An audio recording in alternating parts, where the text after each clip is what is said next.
Next is Michael Nowacki, followed by James Kreitler. I apologize if that's a mispronunciation.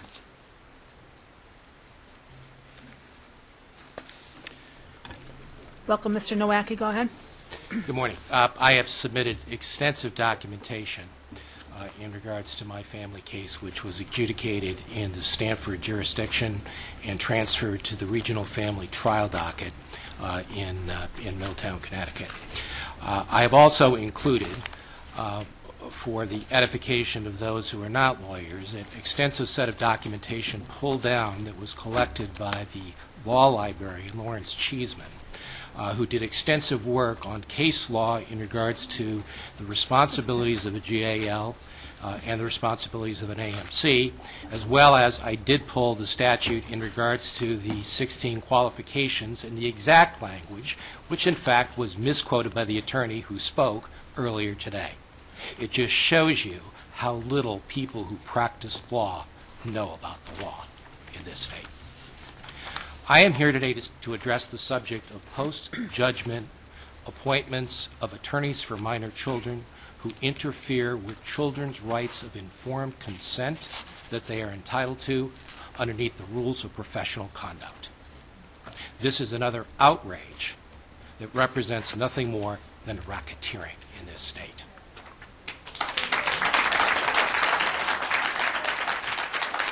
That a judge can look at your financial statement of what you have worked a lifetime to earn in a post-judgment action and appoint an attorney at $425 an hour who had no statutory authority whatsoever to interrupt a very successful joint legal and physical custody plan, a parenting plan that was approved as an order of a court 5 years before. What right does an attorney have to charge you funds to deconstruct that which you worked for as part of a court agreement?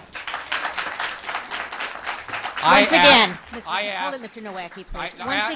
I am going to ask the members of the audience to restrain themselves in deference to the number of people who are still waiting to speak, and also not to be respectful to people who may have other opposing views. So please restrain yourselves, or we're going to start asking people to take themselves out in the hallway. Let me read Connecticut General Statute 46B-56A, parentheses B.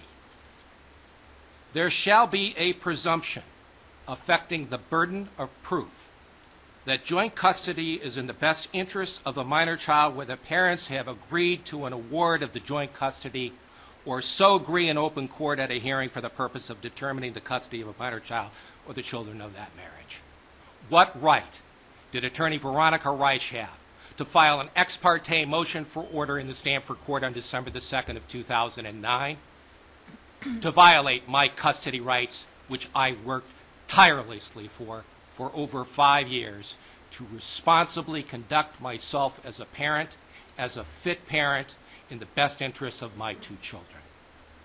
You tell me, underneath your rules of professional conduct, that you are obliged to uphold as attorneys, where you do not have a responsibility to report Attorney Veronica Reich for having violated the state laws of this Mr. Nowacki, state. would you summarize your comments, please? No. I want this committee's 2 co-chairs, who are nothing more than lobbyists for the current legal position of this state, to resign from their appointments. You have operated, we have watched these hearings on television, and we have seen how you have operated these hearings in a manner that's prejudicial and biased against, the statutory obligations of your professional responsibility. Mr. Nowacki, please summarize your comments. Thank you very much for your comments, sir. Any I'll questions be more than from happy to take questions. Are there any questions? Ms. Barinal? The bell did Yes. go off. I have a question. When you say that you had a parenting plan for 5 years and then the AMC just, like, a judge just said automatically out of the air that, all of a sudden I'm going to pick this family, like, how did it come about? This is exactly how it occurred. All right? During discovery motions, my ex-wife was found out to have sequestered funding from an inheritance that she received post-judgment at the Swiss Bank Corporation in Switzerland. The presiding judge in family court at that point in time was Judge Schofield. What occurred was that when I discovered this, I asked for an indemnification that was required underneath my separation agreement to protect me from my knowledge of the existence of a foreign account that wasn't disclosed on my ex-wife's financial affidavit. What I did was I filed a grievance on November the 10th with the Judicial Review Council, indicating that Judge Schofield, Judge Malone, and one other judge had engaged in the obstruction of the disclosure of financial information involving a foreign-sourced account. What occurred? 5 days after that, Judge Schofield received a notice from the Judicial Review Council that she was under review for violating federal law. What did she do?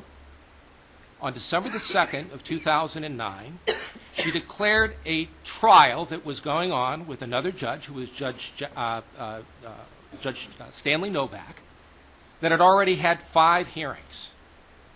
As the presiding judge in Stanford, she declared that judge's hearings a mistrial, ordered me immediately to conduct ab initio the entire proceedings that had gone on in front of the chief administrative judge of family court in Stanford, who is Judge Taggart Adams.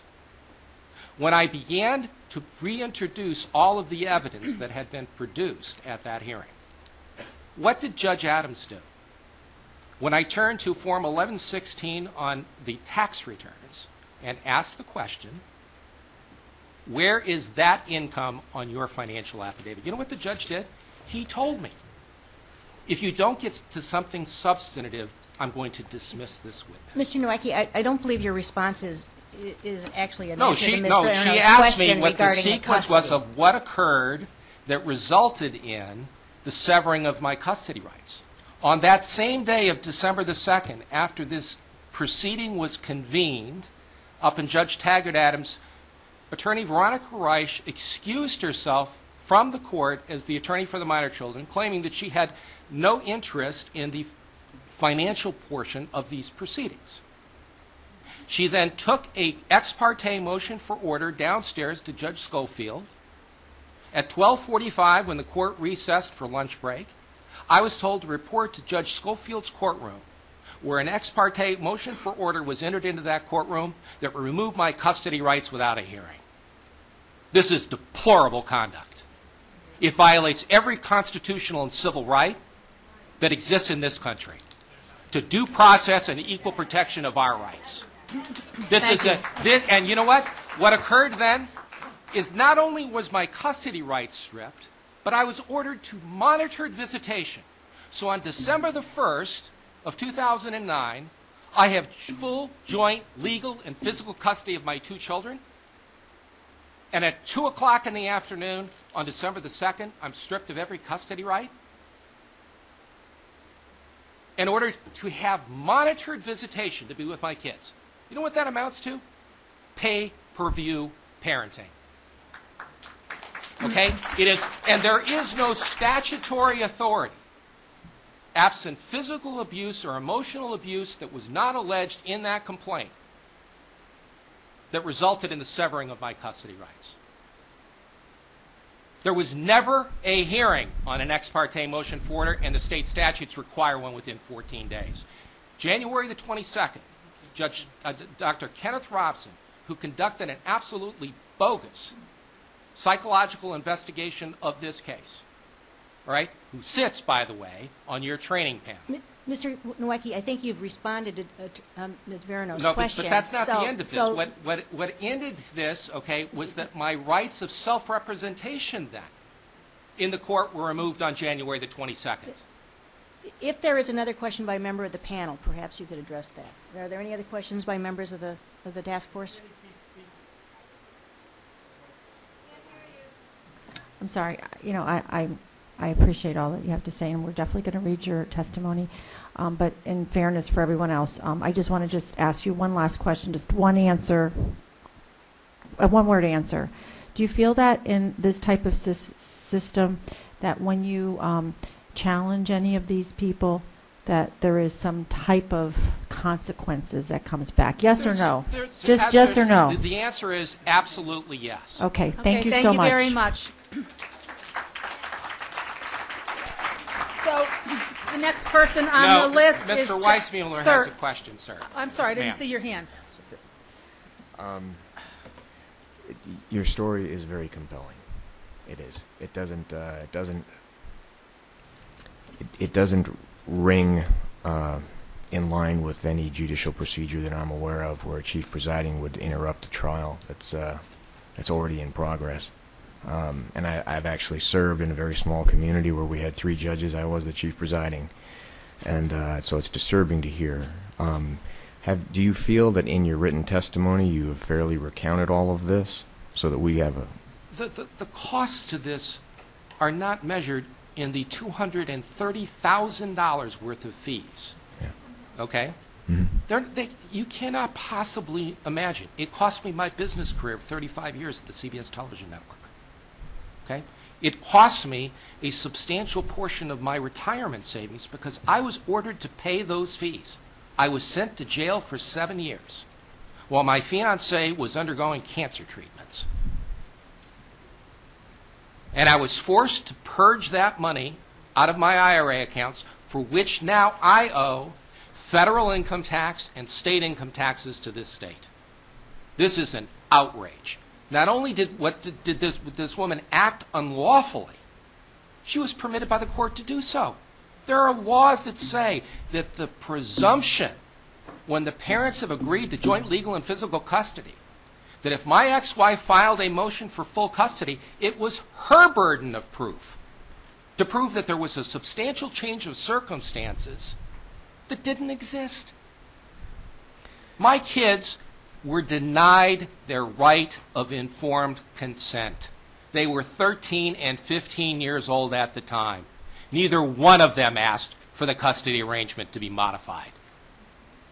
This was an independent action done for the penurious interests of Veronica Reich and her law practice that just started up at Bipolic Blue Ice and Mulcahy, and sanctioned by this court in direct retaliation for exposing financial fraud in a financial affidavit. This is an outrage that this committee is being chaired by 2 lawyers who have no other purpose but to preserve the status quo, and we ask for their removal. Are there any other questions by members of the task force? Thank you, Mr. Nowacki.